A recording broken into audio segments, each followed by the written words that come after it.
Hello, everybody. Welcome back to Real Talk Kinda. I'm your host, Hayden McGraw, and today I'll be joined by. Your other host, Griffin Murray. Today we will be covering. We're playing into the kinda today, We're playing into the kinda. and we're talking about Ride the Cyclone. We are keeping the talk though. The real we're putting it on the Yeah, side. we're keeping the talk though. today. And the kinda. Welcome to Talk Kinda. Yeah, exactly. There we go. But yeah, Ride the Cyclone. It is a musical from 2008 is when it first came out of Canada. If you haven't watched it, it's on YouTube. Ride the Cyclone slime tutorial without borax. What does without borax mean? That's the slime, because when you make slime, they used to use the borax. It's like the I've never made slime. I didn't know that. No. You weren't. Oh well, I never have either, but I used to. You used to watch slime tutorials? Yeah, when I was like 10. Oh, okay. That still feels old for watching slime. That's kind of crazy. I was too busy watching The Annoying Orange, so. So that's where you can find it. I'd suggest watching it. You'll see why as we go through this. If you haven't watched it, which I had not watched it before today. I had only heard about it around December because you made the Funko Pop. I actually used the podcast as a way to force Hayden to watch it. Yeah. Because he couldn't say no. That is true. But yeah, Hayden just watched it. Was that probably a week ago? Yeah, about a week ago. For the first time. I went. So actually, my story with it is kind of funny. So we went to Ohio Northern University, where my fiance goes to college. My real fiance on my telephone. Go watch the musical. You get that joke? And we watched it, and I was like, "Oh, that was good. It was really good. They did a good job." And then the next day, we went to Cedar Point. So the irony there is that within the first half of the first song, yeah, the kids get on a roller coaster and they all die. So whenever I said I was going to this, people were like, "You're going to watch a musical where people get on a roller coaster and die, and then the next day you're going to go get on a roller coaster?" I was like, "Yeah." Well, that makes sense because if you died, you'd be on these really cool like top 10 craziest coincidences. Right. So it's a win-win, to be honest. Because people knew, so they'd be like, yeah. Exactly. But yeah, so I went and saw it there. Went to Cedar Point the next day. Rode a bunch of roller coasters. Which is crazy to do right after that. Okay, so let's say you just watched that musical. You came out of it. Did you have a little bit of worry at that point? Because I feel like even if before I were to go on an airplane, if I watched the first Final Destination, let's say, that's the one where the airplane blows up. Right. I would have a little bit of like, all right, you know what? Now maybe I don't want to do this. I would say that it wasn't bad. Okay, so we get there, and we go to ride the corkscrew. Oh God! So in Ride the Cyclone, I think you made me ride that too when we went. Yes, they die on the apex of the loop-de-loop. So the corkscrew has it's not really a loop-de-loop, but it's still about like the loops. Like this is I'm gonna die. The front axle is gonna break, and I'm gonna die. So you did think that? Yeah. I mean, obviously, like I knew obviously it wasn't gonna happen, okay, but I was the likelihood of it's low. I was like, if it's gonna happen, this is where it's gonna happen. Okay, that's what I was wondering. Because it felt, like in the musical, they die on a like a carnival ride. Mm-hmm. Like it's not a permanent structure. So I was like, that ride feels old, and I was like, if it's gonna happen, this is gonna be the ride that it happens on, which obviously it didn't. But yeah, obviously. But okay, so I guess going into the musical, which now, if you're coming back, you've now already watched. You left and you came back and you watched it. So why, after they died, do they go to this like purgatory place? Is it because they died, or does everybody get to go? So, like, what is the reasoning? I don't really know. So, Karnak, who is like a fortune teller machine, which like you know that because you just came back, you just went, you just spent an hour and hour and a half watching the musical. Just go watch it. It's worth it. It goes fast. It actually does. So he got this projector, and I really wanted to watch Gremlins 2 on it. But we watched Ride the Cyclone first, which no problem with that. I'm not complaining about that.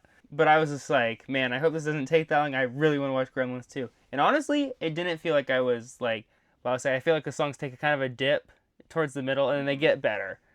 That's what I'll say about that. So why do they go to this purgatory place with Kodak? Oh. Someone asked why only one person. He says, sadly, I've only ever been able to bring one person back. So it's like, this is something one person at a time. Oh, okay. That's how I took it. That makes sense, I guess. So in my head, this is something that if you get, well, no, because that wouldn't make sense. I don't know. I don't know if it's like you go into the carnival and that kind Oh, of because they died at the carnival. It's right. like, So it's like that machine. I have no idea. maybe. I don't know. I never thought of it that deep of why are they here. I kind of want to go a little bit into like why I think it was like so impactful on me. I don't know of a better word to use. Like, Yeah. so without getting too dark, all of a sudden, over the last couple of years, like we've had a lot of loss in my family. In the musical, I mean, it starts out in the first song is like 5 minutes and everyone dies. Like that's Yeah. the start. But it's kind of this interesting way to look at death is like it's something that happens, not something that Should be feared. yeah, like this is just like another thing, which Yeah. it's not. But like it put it in a different kind of light of like like not to say don't think about it, but it put it in a way of almost like there's not really anything you can do. Yeah. So don't stress over it Well, and I feel to an not, extent. not to take it off of this musical, but Beetlejuice kind of I feel has the same premise of her looking for her mom the whole time and wondering why her mom was taken from her and all this stuff. And then kind of at the end, it's like that is just the fact of life. Like you can move on from that. Ooh, that gave me chills.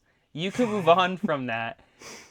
Still, like you're here still. Don't let people who are not here drag you down. Like they've lived their life. Now you can live yours, kind of thing. Right. Like, and I mean, I think even from the beginning, I wish I was gonna say it, but then I didn't want to be wrong, and I didn't want it to get spoiled. So I wanted to say right at the start, I would be like, yeah, Jane Doe. I can tell that's the one who's gonna get brought back. I will say, the one thing that confused me was I didn't understand why she was acting so weird. I knew she came out with the doll at the start, and she had no head, but I guess I didn't pick up that it was the doll's head. And so I was just like, why is this? You know how your classroom has that one, like, kind of weird girl, And I was like, no wonder that nobody knows who she is. Like, she's Right. kind of weird as hell. But yeah, that's what. And then yeah, I don't know, there's so many theories and thoughts about what all of the different things are. But I'm pretty sure that the guy or the people that created it, they have intentionally not answered these questions because they don't want them to be answered. Like they want them to be this like you have to figure it out on your own in a way. Yeah. It's kind of your interpretation of Right. of it all. Which, I mean, makes sense, especially when you're doing a stage show. I feel like a lot of it is your interpretation of it because you are there. It is supposed to be a more intimate thing. Like, you're supposed to have your own takeaway. Not every showing is going to be the exact same. Right. You know what I mean? So, like, that's even, like, the one I watched is probably slightly different than the one you watched. I mean, obviously they're following the same script, Yeah. but the actors are acting in a different way. Right. They're portraying their characters even slightly differently. So the production that is on YouTube is the off-Broadway one, but the songs they sing, a lot of them are the same, but the first song is completely different from the like local productions, I guess, of the musical. Like that. What's different about it? It's completely different. So like it's like Oh, it's not even the same song, same melody or anything. it has some of the same parts, but like it's completely different. Like I listen to both songs whenever I listen to it because they're that different. But so whenever we went and watched the one at ONU, I had never heard of it. So Maddie wanted me to watch it, asked me, kept asking. I said I don't want to watch it, and I have this theory that musicals are a lot better when you just watch them the first time and like watch the whole production in person the first time instead of like listening to it and then going on. Like that was a good Waitress. Never listened to it before. Went and watched it and it was so good. I haven't really had that experience yet, but I've only ever seen Little Shop technically. But like so I had no idea what was going on, and I feel like I had a very different experience than you did because I was sitting there just like trying to absorb it. Yeah. And you had some help absorbing the things that you aren't supposed to know until later, kind of. Well, and I will say one thing I was going to even say when we were watching it is when I watched Little Shop, since I had seen that, I've seen the movies and stuff, I enjoyed looking around the stage. Yeah. Whereas on the one I watched on YouTube, you are only looking at directly what the camera wants you to see. And there was even parts of it that I knew I was missing things that were happening. Right. The things that other characters were doing, just because they were focused on one actor the whole time. Right. And that's kind of the thing of like the stage show. You do get to see everybody acting as their different characters. Because are they on stage the entire time? Mm-hmm. All of them are on stage the entire time. The only time they aren't is whenever they're doing a quick change. Okay, yeah. So I was gonna say but like I wouldn't have known that from the YouTube one. So the theater they did at ONU, they have two theaters. They have in the big theater is this huge theater, a ton of seats, Like, it's what you think of when you think of, like, it's like the Embassy or any big theater like that. And then they have this other one that's kind of just like just this little room off to the side. So the way they had it set up was, so the stage was a circle, there were seats all around, and the people had to play to the different sections. So it was kind of interesting to see it that way, but also it felt so much more like intimate. Like, well, no, yeah, they were turning towards right. you. Like, Looks like so where I was sitting, there was a railing here, and the door where a lot of them would go was right here. So they would walk out. So like in the beginning, Jane Doe's that first song comes where she sings, and she comes walking out. You can feel that energy. You can see the people, and like they're over here and they're doing stuff. Like you can see them, they're all around, and I don't know. It was just like, it was a lot more like personal almost. No, yeah, that's like, and I will keep going back. Little Shop is my only theater experience, and I might even go again in a few weeks, and it will still continue to be my only experience. But that was more than I had honestly thought it was going to be. At the end, they have all these vines come out, and we're going to do a Little Shop episode, so I'll probably talk about it again then. But they have like they have all these vines come out, like all out of like vents and all drop down from the ceiling, and it just feels so much more like you're in there. So I was in the front row, but like off to the side. And they did Suddenly Seymour directly in front of me, and that was probably my favorite. I wanted, like, I was trying to take a picture, but then I was like, I don't want to flash, you know, like I didn't want to get caught because I did not want to get kicked out, but like, because it was not cheap at all.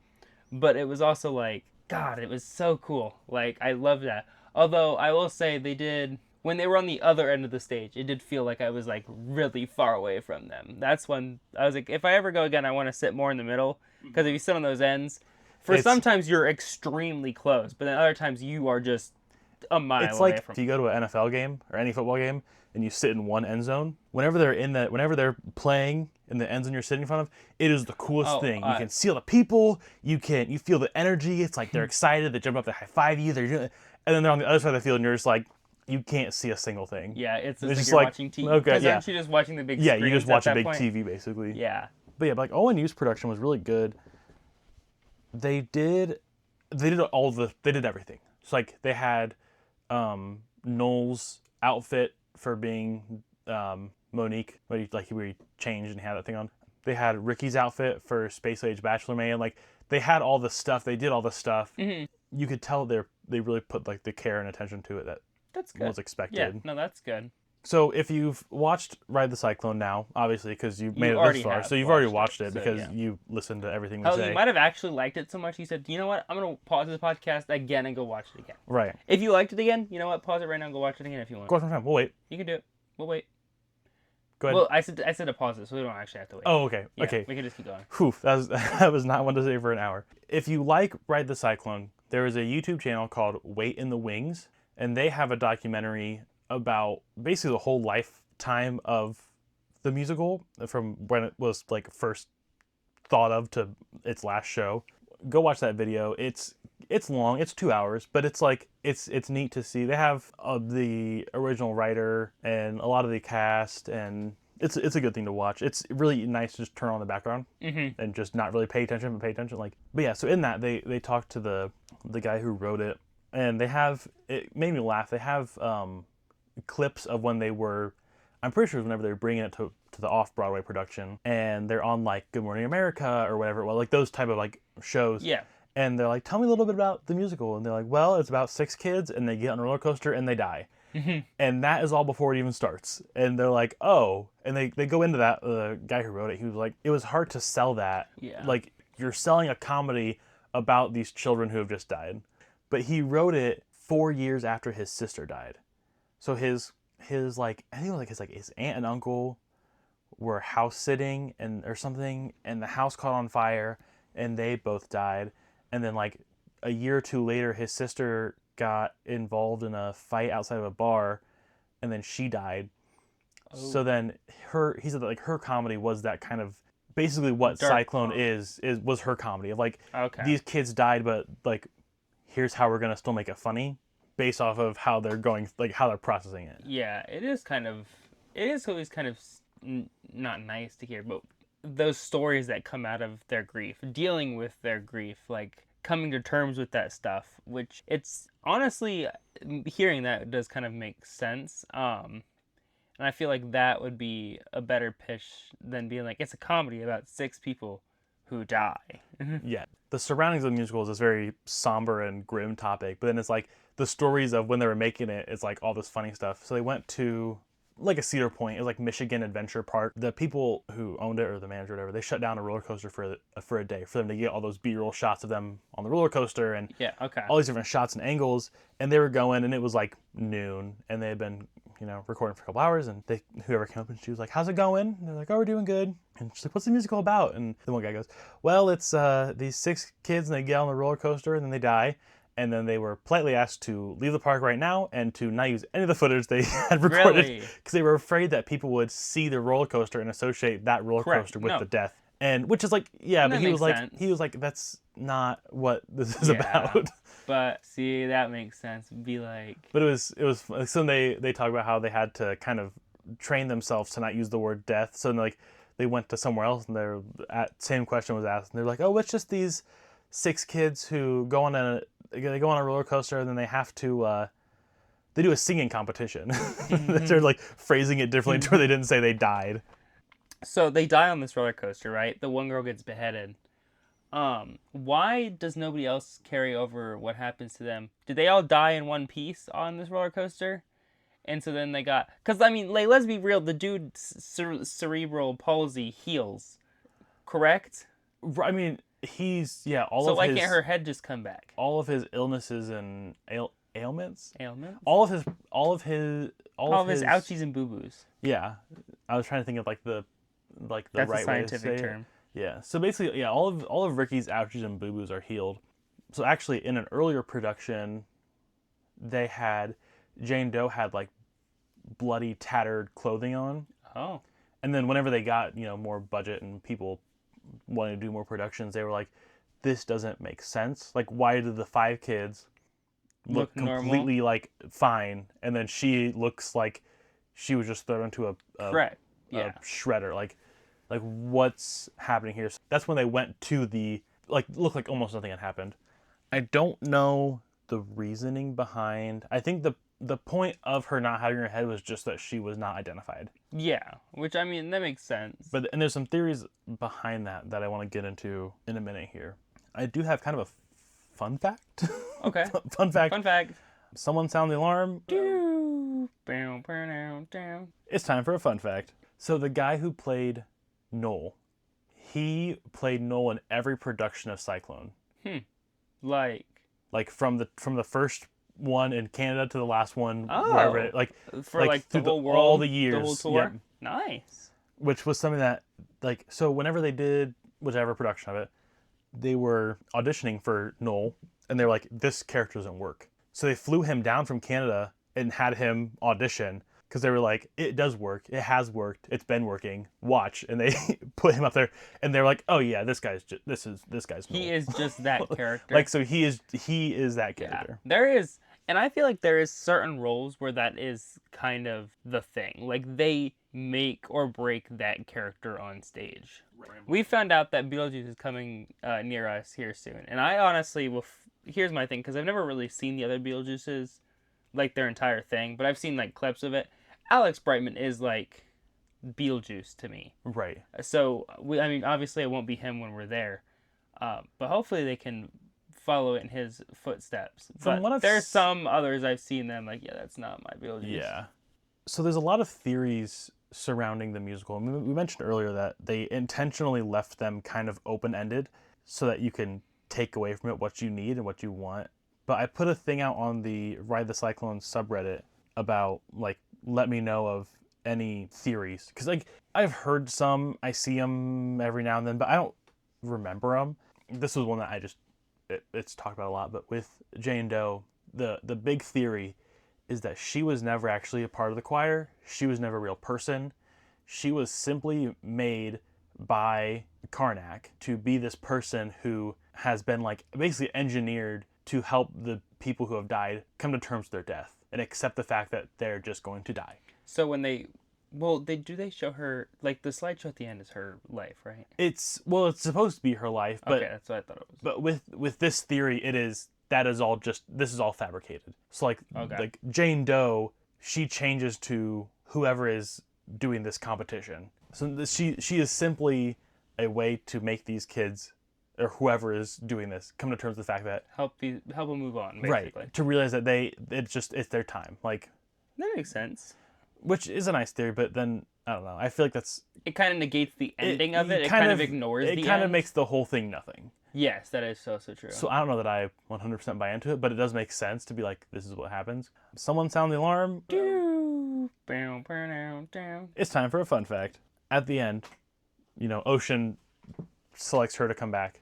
Oh, okay. And it's like, for whatever reason, then Karnak can read her future. Mm-hmm. And he's like, Penny Lamb was her name. And that was the name of the protagonist in the guy who wrote its other musical that he wrote first. It's called Legoland. I never listened to it. Legoland? Yeah, like the Lego theme park. Would you? Legoland. Is about 6 minifigures who die on a roller coaster. Yep. So then there's a big theory of like, is this this girl in like an alternate universe? Is this girl? Is it supposed to be like a kind of a continuation? Like, do these play to each other, or is it just he just used the same name? But anyway, that's not even a theory that I really want to get into. So from Reddit, I got one huge long comment about theories for Talia. So Talia is Misha's fiance. Oh yeah, and the real one. His real fiance on his telephone. Throughout the musical, it's kind of not super obvious if she's real or not. That's the whole joke, is that there's no Wi-Fi, so we can't text her. Yeah, because they're dead. But then he keeps, defending her as this real person. There's a lot of gray area around who Talia actually was. So B Doubling on Reddit, shout out, provided these Talia theories. And some of them are good, and some of them I feel like are kind of a stretch. The first one that I feel like is kind of obvious, Misha is just getting catfished by some guy who is claiming to be this woman who is from Ukraine. Which is understandable. Which would make sense. But also I don't know, was catfishing a big thing in 2008? Because that's what Yeah, probably. I think since the internet has been a thing, and since you've been able to text people, catfishing has honestly been a thing. Because I was trying to think of it in the context of when it was written. Yeah. Don't trust people on the internet. It's not worth it. Except for us. Trust us. Because at this point, you've watched Ride the Cyclone 2 times. That is true. And you know what? Should we say pause it? If you liked it, pause it. Yeah, pause third it. Time. Pause this, watch it again. We'll wait. We don't have to wait. That's right. Remember last time when I said we didn't have to wait? Pause. Yeah. We can just get back. Okay. So now that you're back from that, did you guys like it? This is the most interactive. If you liked it, go ahead and pause this. If you know what? Yeah, if you really liked it, just go ahead and watch it again. Yeah, pause this first. Pause this, yeah. Go watch it again. Watch it again and then come back. If you liked it. If you want to 100% our podcast, even if it's 10 years in the future, you have to do this. Yeah, if you want to 100% episode 5, Ride the Cyclone, you have to follow our watch guide. Mm-hmm. That's true. Someone sound the alarm. It's time for a fun fact. The Space Age Bachelor Man, Ricky's song, originally 10 minutes long. Originally, did they perform that on stage 10 minutes long? Like in the when early... did they cut that down? Like early on, did they cut that down? So it was pretty early on, and they were invited out to this big musical festival type thing in Canada, and apparently it's a big deal. But they were invited out by the guy who ran it to produce it, because he loved it. He went and saw it and loved it. And he was like, you guys need to come do this here.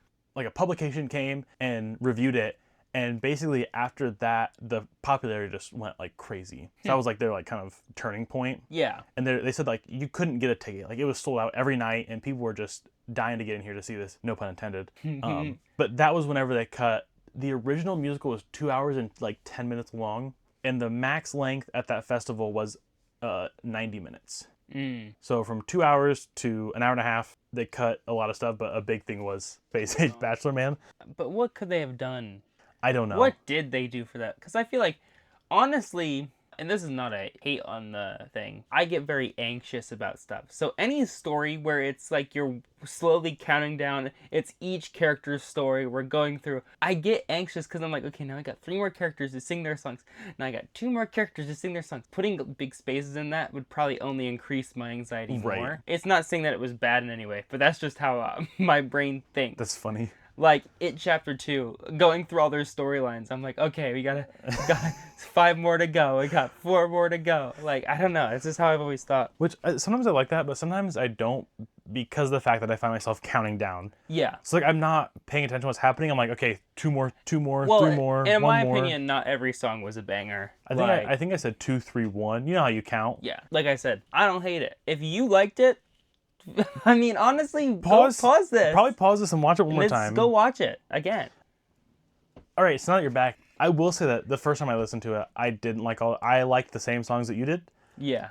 But the more I listened to it, the more that I liked each of them. I think it's. So, but what'd you tell your fiance? That every song was spectacular, amazing, perfect? I just walked out and said that was good. I didn't not like any song, but like Yeah, no. whenever I'd go back, like I didn't know if you had to train yourself to be like, all right, she likes this. No, it was genuinely just good. No, yeah. Um, I actually did. There are songs in there I'd listen to again. What the World Needs, Ocean Song, Which is the one. What the World Needs is the one that was on Yeah. TikTok. Yeah. Okay. Yeah. and Space Age Bachelor Man, Ricky's song were the 2 that I like wanted to listen to again. But yeah, then eventually it was just like they're all just good. But I think it's one of those things that like each song is kind of a different genre almost. Yeah. I was like, I've never been a huge music guy. There's genres that I enjoy, and there's genres that I do not like at all. Right. And I don't remember who sung. It wasn't like rock, but it was more heavier. What was the Ukrainian song? This song is awesome. I wasn't a big fan of that one. That one's so good. Yeah, that one I was not a big fan of. I think that's really the one It's not that I didn't like Jane Doe's song. I just don't like how creepy she acts. So, someone sound the alarm. Down. It's time for a fun fact. So, that off-Broadway production was the first time that they had Jane Doe suspended in the air and flipping around. Oh. The girl went in getting like fitted for the costume, and then the like costume designer was like, okay, this one's, this is your costume for when the gantry crane, I think is what it's called, is attached to you, and it has a harness in it. And she was like, what? She's like, yeah, the crane when you're gonna float up in the air and like spin around. And she hadn't been told yet, so she didn't know she was doing that at all. She didn't know until that, and then they were like, oh, we probably should sit down and talk to her. And she still sang pretty well doing all that. Like, that's without any practice. It wasn't the first show, but it was like auditioning for it. She didn't know. I don't think it's a normal practice for like singing is to go spin around. Yeah. But it's supposed her song, I think visually is like watching it is almost better than just listening to it, because she gets attached to the crane. Yeah. And she jumps up and she floats around. And then they bring out the umbrellas and stuff with the lights on it, and it's supposed to be like she is flying, levitating above the whole carnival, and she's just kind of like floating in this space and kind of not knowing. I mean, her whole thing's about not knowing where she's supposed to go. Mm-hmm. But like visually, it got the job done. It was simple, but like in the best way. No, I do feel like it was really cool to see, and I feel like that's one of the things you saw with Wicked a lot, like a lot of the thing with Elphaba flying and how great, she was doing it. So it's like, it's actually cool to see that, obviously, in the movie, which I've never seen Wicked on Broadway. I haven't either. So I don't know if they would do that on Broadway, if they put her up on a harness. If they do, that's awesome. I don't know. In the movie, I was like, that's still edited, but to see somebody do that live on stage is pretty talented. And if that was like she was told that day she's doing that, it wasn't that day. It was just like she went to just get her costumes fitted. She wasn't. And yeah. So I can't imagine thrown it was, on her. She'd already accepted the part. And they're like, then yeah, hey, by the way, you're doing this thing that nobody has really ever done. That makes sense. I mean, I would be like, no. But what I was gonna say is a lot of the stuff we cover, a lot of the musicals I like were movies, and then they turned them into musicals. But there's also musicals that get turned into movies. Have they ever talked about turning this into a movie? Has there ever been anything? Actually, a couple weeks ago, there was a fake TikTok account made that posted a fake trailer for a movie. Like, people want a movie of it. But was it obviously fake, or did you was it trying to? I'll try to pull it up and show it to you, but I was half fooled. Like it was genuinely like a very well produced fake. It's not like if you look up Back to the Future 4 and it's like Michael J. Fox in some random movie, and then it's if you look up Gremlins 3, there's a trailer with Billy and McKenna Grace. Oh, or that the FNAF 2 movie. There's that one that we saw with all the AI. Like President Springtrap. Did you see that meme? No. There was one where it was like, oh, it's President Springtrap. It had him like in a president chair, but it's all like AI. Like, it's stupid. it was a situation where if it would have came out that like, oh, this is actually whatever the guy's name is, like he actually is posting this, like I would have been like, okay, that makes sense because it looked real enough. Yeah. I don't think it would become a movie, but I really feel that it would do good. I mean, I feel like that would get its popularity out there more. Do they still do performances, or is it now just local stuff? I don't think that they themselves, like, I should just know the guy's name, but like, the original writer doesn't have his production still, but they do have, you know, you can buy the license and have your school or whatever do it.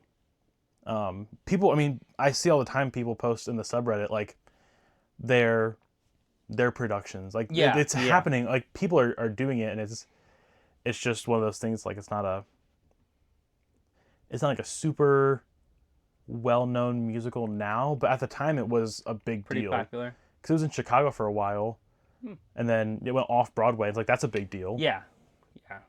That's good though. That's pretty... Which off Broadway just means it was produced and it was performed in New York, but just not in like the big Broadway. Yeah. Because Broadway's the street, right? Correct. That's where I saw Little Shop is off Broadway. So it's just not on the Broadway. Correct. It's not on Broadway Street. I just assumed it meant it was in a smaller theater. No, it's really what I thought it meant. It's basically. But being off Broadway means you're just off that street. It has I think it has a smaller production value. It wasn't just some like kind of random little production. Like it was, you know, like like Little Shop. That's an off Broadway production, but it's still a big production. Like it sells out. It's not just some little like, you know, high school play that they're doing. Like no, for sure, it's a big thing. They got some big stars in there sometimes. Yeah, that one girl from Modern Family, that one girl from Victorious, Jonathan Groff, Rick Moranis. He wasn't in the Broadway. God, what if they announced Rick Moranis? I would go see when that. I would be like, what if they announced him like tomorrow? I would sell my kidneys, both of them. I would cry. I would have to get front row tickets. I would go into debt. For sure. For Rick Moranis? If it was that original, well, I guess whoever's alive of that. Well, both of them. Rick Moranis and Ellen Green are. What about Rick Moranis? What's the girl's name? Ellen Green. And then Steve Martin. Steve Martin, yeah, they're all alive. Bill Murray would be there, right? Yeah. It would be the movie, but in. I think the guy who voiced Audrey, he's not. Right. Levi Stubbs, I don't think he's. Yeah, I would. I think that's his name. I would be there in a heartbeat. But no, literally, that would be. Could you imagine? That'd be so cool. Well, that's like Ellen Green played the original Audrey on Broadway. Yeah. And then went into the movie, which I think is like the coolest part about that. Which I even feel like if they did do the Ride the Cyclone, I wonder if they'd bring that same guy back to continue. I think they would. Too. I would imagine they would, because the original writer even says in the video that he refers to him as Noel, and he does it in the documentary because he was the only person to do it. Like that's a big deal. Well, when you're the only person to ever play a character, right, that is kind of your character. So there were a couple other theories that were in this that I thought were good. In the musical, you'll see, because you've already watched it 6-7 times now. At the end of Noel's song, or kind of in the middle, him and Misha kiss, because he's supposed to be this like sex worker. Yes. And then like I love that part. It's part of the thing. Yeah. But this next theory is that Talia is actually Noel, and Misha might not be aware of it. So this would be Noel is doing the catfishing. So, and that's why in his dream number, he is like, that all happens because he is the catfishing person. And he's excited. So I just pull this together. Oh boy. Whenever Karnak asks if Misha wants to know what would happen if he met Talia, Noel runs up and goes, "You don't want to do that." He goes, "You have this idea of her in your head, and whatever he has to say, it can only ruin it." So if he is actually Talia catfishing him, he doesn't want to be like, "That's crazy." I feel like this musical is kind of meant to be taken at face value, and just kind of whatever you want can kind of be it. Like it feels right for what it's about to be like. You know, here's the story. We've said it a couple times, but take what you want out of it. But I do like that because that makes a lot of sense. No, yeah, it's a fun little theory. You can kind of can make sense, but it also doesn't have to. This other one I think is funny. I don't think it's real, but it's a funny idea that there's a parallel friend group, And Talia talks to her friends about how she is gonna marry this guy who is from Ukraine but lives in America, and they think she's getting catfished. So it's like like both everyone's real, but they both think that their friend is getting catfished by this other person. Like That makes sense. I feel like that very often happens. I feel like if you ever date somebody online or talk to people online, everybody will always be like, "You're getting catfished." Nobody ever believes that. right, and then this is one that they made up, but I do kind of like is that Misha made up Talia by himself on his own because he's homesick, and it's a way for him to not get attached to the people or anyone in Canada because he's like, oh well, I have my fiance. Yeah, Because he says that like he wants to go back and all this stuff, but like that's Poor just guy. like just so that he doesn't have any attachments to Canada. Is that then he it's just this random woman that he made up, but that's his kind of excuse for why he's going back. So, I guess, is Jane Doe reborn? Or is Jane Doe just plopped back into the universe? Okay, this is crazy. Literally the next thing on this comment is that there's a conversation on whether Jane Doe was Penny Lamb to begin with, or if that's who she was brought back. So she was whoever lived her life, died in the cyclone, and then she was reborn as Because Penny that's what Lamb. I took it as, but then now as we've been talking, I'm like, oh, but then did she... No, because it's like, she literally got beheaded. It's not like they're just going to reattach her head and send her back out. Right. Like, realistically, that body has to be dead, unless there was, something I missed where it was like, okay, you come back and it's like, it's like it never happened or whatever, you know. But it's like, it also could just make sense to be reborn as Penny Lamb. Yeah. He modeled the Jane Doe character after things like the Tomb of the Unknown Soldier. Like, you don't know who these people are, but like you feel sorry for them because like no one knows who they are. It's like Ocean feels bad for Jane because she doesn't remember her life or who she was or what she did, and she's like, we lived 17 years and she doesn't remember any of it. Yeah. So she deserves to go back and have a life. That feeling that a lot of people have, like wanting to make everything right. Yeah.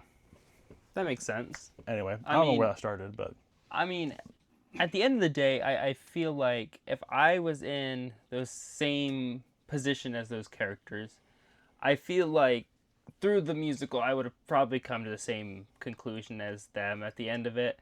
Like, I feel like they were all like, yeah, we knew our lives, we've lived our lives, it doesn't mean they've had a great, amazing lives. I feel like they all kind of touch upon that. But it's like, we lived, we know who we are, whatever. We can now move on. Yeah. And that's something like, I feel like when we talk about movies and stuff, it's like, oh, they do this, and it's like, it's all scripted out.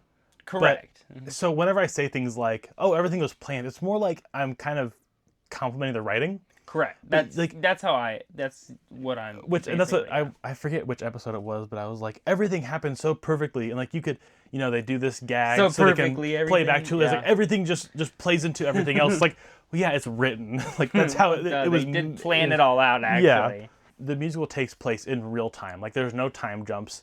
Like you watch these people grow, and a lot of it is as they sing their song, they kind of grow over that 3 minutes, and then their song helps other people. Well, that's also change, part of the thing is you were kind of waiting to get to their song to actually kind of learn about their characters. So I would say sometimes they would be talking to a character. I'd be like, okay, I want to hear this person's song, and then somebody else would run up, and I'd be like, god damn it. So there's one last theory that I kind of want to touch on, and this is one that I kind of go back and forth between. But the theory is that Jane Doe, so the choir director, Father Marcus, died of a heart attack like a couple hours after the cyclone crashed. And there's a theory that Jane Doe was like the hidden daughter of Father Marcus, and that's how she had the choir uniform, and that's why no parents came. Because that's a big thing with her, is that no parents said they were missing a child. Nobody ever came to claim the body as their daughter. This girl died, and nobody knew who she was or who her parents were, and her parents never showed up. So that's the theory, is that like her parents never showed up because he died after. Yeah. And I makes kind of go sense. back and forth because in my head it's like they're in Uranium City, which it is a real city. It's not anywhere near like what it is in the musical. Like in the musical, they have a mall and stuff, and in real life, it's like they have a population of like 200 people. Is it a nuclear zone or something? Yeah. Is it really? Well, there was a mine there. I don't know if I think it was a plutonium mine, or maybe not plutonium mine. I don't know how they harvest stuff, but like it was a mining town, and then they shut the mine down. Chernobyl. That's why. And then like basically most of the town just fled, and there's like I think it has a population of like That's crazy. 200 people now. Yeah, that's kind of crazy. Even then, I imagine it to be, I don't know, the size of Decatur, let's say. So what is it? 7,000 people? That seems like a lot. Not a tiny town, but you know, it's a decent, it's a decent size. Yeah. And if let's literally take this exactly what it is. The choir director at any of the churches, right? Somebody is going to know their kids. Oh, for sure. I mean, in a you're town gonna have this somebody in a playing town the kid. this size. Someone is going to know that that person has a kid. Oh, for sure. It's gonna be posted on the Facebook.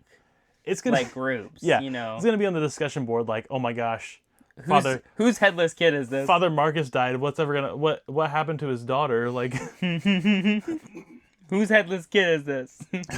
yeah, See what this kid's missing? Delete if not allowed. Delete if not allowed. Whose headless kid is this? Anonymously posting. Yo, you guys hear that noise over at the Cyclone? That's crazy. But like genuinely, like it's not a bad theory because it explains that is one thing that I've listened to and I've watched it. Where are her parents? Yeah. And that's kind of where it's like that theory of she's not a real person. She's made up to be this help the kids come to terms with their deaths. But it's like if she was like, it makes sense that her dad would be Father Marcus, and that's why her parents were there. That's how she got the uniform without being in the choir. Because that's another big thing is that she wasn't in the choir. But yeah, it's just, there's a lot of kind of just gray area, unanswered questions. But I think that was intentional. But I think it's supposed to be where you fill in the wood because I don't think any of these theories drastically change the storyline. I think it's all of these, you know, could be your own theories that don't interrupt. Like, you know what I mean? Right. Some movie theories you're like, you say and people are like, well, that doesn't make sense with what I believe about the movies or what the movie shows. Or even like all of these are like you are meant to take away what you take away from it, whatever that may be. Even we had this where we talked about Kingston Falls and Hill Valley and Back to the Future and how, you know, Doc has that striped notebook, and we were like, okay, so Gremlins exists as a movie and whatever went down that, and you're like, well, Gremlins already does. And I'm like, oh, okay, so then my theory just doesn't matter anymore. Yeah. It's like based off, you know, this little bit, it's like that makes perfect sense, but then because Gremlins. All right, so now that we've explained how theories work, I want to give. I know that I'm gonna, you know, send this to them since we use their theories. I appreciate their work on this, but the theories that B. Devling gave us, literally the first line is all the Talia theories, and they get into other ones. But like that is just. I mean, we talked for probably a half hour just on one character's. That's not even Misha himself. That is just his fiance that he has. And it's never even seen in the most she's seen is a projection. Yeah, it's like it's like that's just like the show goes so deep. There is so much stuff to talk about. I'm surprised we made it this far. I mean, recording this right now, we're at an hour and 15 minutes. I never thought we'd make it. No, that's a lot more. He messaged me before and he was like, if you want to have something else, because we did the School of Rock episode, and I feel like, I don't know if part of that was just becoming, I don't know, musicals I feel like are easier to talk about, especially when we have theories, and it hasn't been out for so long, and it's kind of your own take on it. School of Rock, I feel, is very straightforward. Even like something like Cyclone is so lesser known, especially now, that these theories, there's not a lot of, like, I feel like Hamilton, it's a history. But like something that would be the popularity of Hamilton, theories would be talked about, broken down, and thrown away in 3 seconds because everyone, for the most, everyone knows what Hamilton is. Well, yeah, it's a historical. But thing. Like if Ride the Cyclone was as big as Hamilton is, I feel like a lot of these theories would just kind of be swept under the rug. Like it'd be Yes. like there would be 5 or 6 people who would like really dissect it and be like, these are the theories, and by theories they mean more like we've watched it 47 times and Here's frame by what we've frame found and- out yeah. secretly. Yes. It's kind of the perk of a musical that's not so mainstream Yeah. You can. anymore. I mean, it was, but it's not Yeah. really anymore, and it allows for people to have a regular conversation about it. Yeah. It's like you start talking about popular things and people are very angry about their Yeah. opinions on the new Marvel movie. It's That like is, that is true. it's like, calm down, it's Ant-Man. Well, and that's 4. like also, yeah, going into something that you're able to form your own opinion on, that you're not influenced by. Because, I mean, a lot of the movies I'll watch and I'll be like, that was cool, but then I'll walk out and see everybody else hated it. And I'm like, okay, I see their points. I get it. Right. I was like, I was kind of able to form my own opinion, and then we came here to the podcast, and I feel like I don't disagree with a lot of the stuff. I do want to start something at the end of our episodes where we go back to a previous episode and look at the comments. Oh, Because yeah, we have that makes sense. we have gotten at least one comment on each podcast. We have. Have we? I haven't gone back and looked. Yeah, so real quick, just to sum it up, Back to the Future, we got one comment that said, get to the Cybertruck, Marty. Good bit, you got me, LOL. That is from the one and only G Medley Superplexus himself. He listened to that? He listened and commented. I didn't know that. But the one that I really want to focus on, which I think Hayden will really appreciate it, is from our School of Rock episode, where we had a comment that said, "Who's Hoyt Axton? Singer, songwriter, and yes, an actor." The dad in Gremlins. I guess he is a singer and songwriter too. Probably more well known for that than Gremlins. But, you know. Yeah, you go on his IMDb page, and it's not like... His mom wrote Heartbreak Hotel for Elvis. I think I remember you saying that. I didn't remember that, but now that you say it, I think I remember you saying that. Yeah. And OG Slender PG said, "Darn, that guy's cute." Probably talking about me. Yeah, I think so. I didn't know Gabe watched it. Yeah. He at least watched Back to the Future. Thank you guys all so much for watching. I've been your host, Hayden McGraw. And I'm here too. What's your name? Bye.